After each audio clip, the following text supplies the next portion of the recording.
तो आज हमारे सामने है बॉलीवुड के एकदम ताज़ा पेशकश हाउसफुल 5। हाँ जी, और इस पर ना खूब चर्चा हो रही है, मतलब ऑनलाइन देखो, न्यूज में देखो। बिल्कुल, और खबरें भी हैं, आंकड़े भी हैं, तो हमने सोचा कि चलो आज इसी पर थोड़ी गहराई से बात करते हैं। हाँ, करते हैं, समझते हैं कि ये जो इनकी रिलीज की स्ट्रैटेजी है वो क्या है और पैसा कितना लगा है, शुरुआती रिएक्शन कैसे हैं, ये सब। अच्छा, तो पहले ये बताइए कि फिल्म है किस बारे में? मतलब हाउसफुल है तो कॉमेडी तो होगी। अरे हाँ, कॉमेडी तो है ही।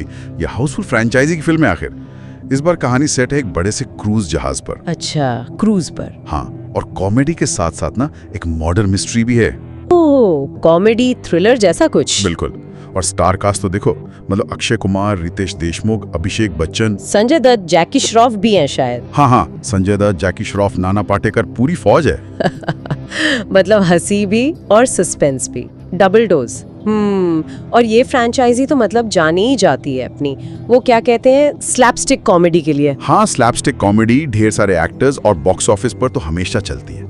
पिंक विला वाले तो कहते हैं 100% हिट रिकॉर्ड है इनका। 100%, लेकिन इस बार कुछ एकदम हटके किया है इन्होंने, है ना? हाँ, और वही तो सबसे बड़ी खबर है, ये एबी रिलीज स्ट्रैटेजी। एबी, ये क्या चीज है? मतलब ऐसा है कि फिल्म के 2 वर्जन रिलीज किए हैं, हाउसफुल 5A और हाउसफुल 5B।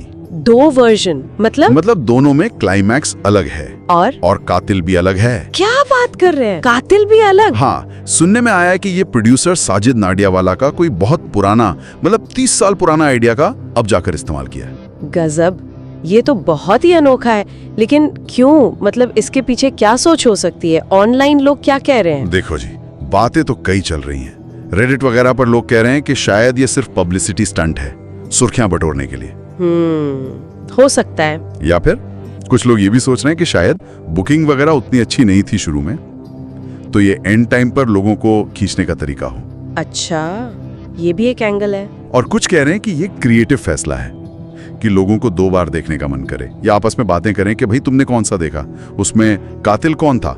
हाँ, ये बात तो है, चर्चा तो होगी ही। एक थ्योरी ये भी है कि शायद टीम खुद ही कंफ्यूज थी कि कौन सा क्लाइमैक्स रखें, तो दोनों ही रख दिए। ये भी हो सकता है, लेकिन इसमें रिस्क बहुत है, नहीं?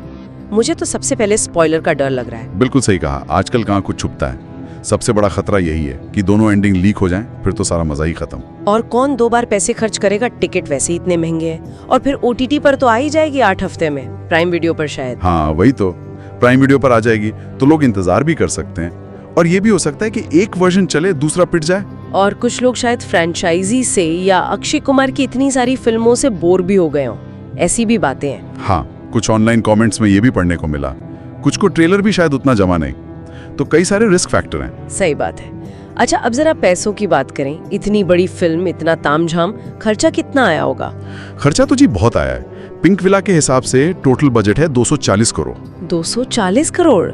बाप रे। हाँ, जिसमें से 225 करोड़ तो बनाने में लगे और 15 करोड़ प्रमोशन वगैरह पर। मतलब बॉलीवुड की सबसे महंगी कॉमेडी फिल्मों में से एक है ये। तो क्या ये पैसा वसूल हो पाएगा? 240 करोड़ निकालना तो मुश्किल होगा। देखो, अच्छी बात यह है कि रिलीज से पहले ही नॉन थिएट्रिकल राइट्स से करीब 135 करोड़ आ चुके हैं। वो अच्छा, कैसे? वो डिजिटल राइट्स जैसे OTT, satellite TV rights, music rights, इनको बेचकर। डिजिटल से 75 करोड़, सैटेलाइट से 40, म्यूजिक से 20 करोड़। अच्छा, तो मतलब 135 करोड़ तो पक्के हो गए। हाँ, तो अब थिएटर से सिर्फ लागत निकालने के लिए करीब 105 करोड़ रुपए का शेयर कमाना है, जिसका मतलब है कि दुनिया भर में टोटल कलेक्शन लगभग 250 करोड़ होना चाहिए। सिर्फ लागत निकालने के लिए 250 करोड़? हाँ जी, और हिट कहलाने के लिए? उसके लिए तो और ज्यादा चाहिए होगा। बिल्कुल, हिट का टैग चाहिए तो अंदाजा है कि वर्ल्ड वाइड कम से कम 325 करोड़ रुपए कमाने होंगे। बाप रे, मतलब दबाव तो बहुत ज्यादा है टीम पर। जाहिर सी बात है। तो शुरुआती रिपोर्ट्स कैसी हैं? लोग क्या कह रहे हैं अखबारों में, वेबसाइट्स पर? देखो, रिएक्शन मिले जुले हैं। कुछ फैंस तो सोशल मीडिया पर लिख रहे हैं कि फ्रेंचाइजी की बेस्ट फिल्म है, पूरा पैसा वसूल। और जो जाने माने क्रिटिक हैं, तरण आदर्श, उन्होंने 3.5 स्टार दिए हैं। कहा है धमाल है, पैसा वसूल है, एक्टर्स की तारीफ की है, लेकिन ये भी लिखा कि कुछ जोक्स पुराने हैं और सेकंड हाफ थोड़ा ढीला है। अच्छा, तो मतलब एकदम तारीफ भी नहीं और बुराई भी नहीं। हाँ, मिला जुला। दूसरी तरफ कुछ नेगेटिव रिव्यूज भी हैं और कुछ लोग जैसे KRK वो ट्वीट कर रहे हैं कि हॉल खाली है वगैरह। ओह, और वो डबल एंडिंग वाली बात, लोग स्पॉइलर तो नहीं दे रहे? फैंस तो अपील कर रहे हैं कि प्लीज स्पॉइलर मत दो, मजा खराब हो जाएगा। पुणे में एक इवेंट में तो भीड़ बेकाबू हो गई थी, अक्षय कुमार को शांत कराना पड़ा। अरे बाप रे। और एक कोई छोटा सा विवाद भी हुआ था ना, गाने को लेकर। हाँ, वो विकिपीडिया पे मेंशन है कि एक गाना है लाल परी, उस पर कोई कॉपीराइट का इशू आ गया था, तो टीजर यूट्यूब से हट गया था। बाद में लीगल नोटिस वगैरह के बाद वापस आया। बस एक छोटी सी बात थी।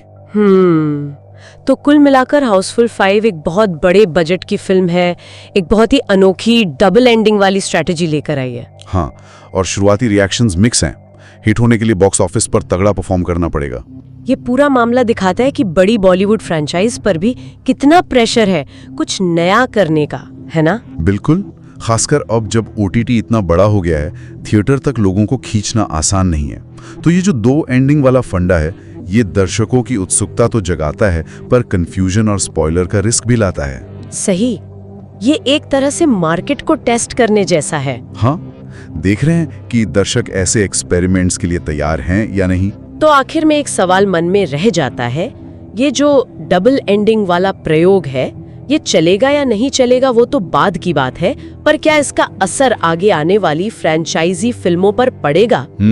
अच्छा सवाल है। क्या दूसरे लोग भी ऐसा कुछ करने की सोचेंगे या इसे बस हाउसफुल 5 का एक वन ऑफ केस मानकर भूल जाएंगे? हाँ, ये देखने वाली बात होगी।